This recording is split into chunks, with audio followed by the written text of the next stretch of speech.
ఈరోజు తెలంగాణలో విద్యార్థులను కక్ష కట్టి, ముఖ్యంగా ప్రభుత్వ హాస్టల్లో ఉన్నటువంటి విద్యార్థులను కక్ష కట్టినట్టుగా ఈరోజు రేవంత్ రెడ్డి గారు వ్యవహరిస్తున్నారు. సోషల్ మినిస్ట్రీ అనేది ఆయన దగ్గర పెట్టుకున్నాడు. రీసెంట్గా మనం చూసినాం, గత అకాడమిక్ అనే ప్రశాంత్ అనే యువకుడు సరైన భోజనం లేక అదొరకు ఇద్దరు అట్లా చాలామంది అనారోగ్యం పాలై ఆసుపత్రుల పాలై ఎలుకలు గరిచి కుక్కలు గరిచి అనేక విధాలుగా ఇబ్బంది పడుతూనే ఉన్నారు.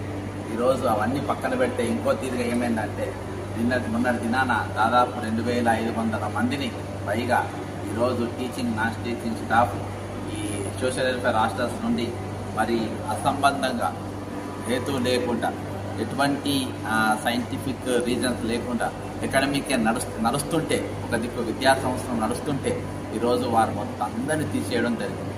దానిపైన ఈరోజు నేను కంప్లీట్ నివేదిక, ఒక 8 పేజీల నివేదిక ఈరోజు జాతీయ ఎస్సీ కమిషన్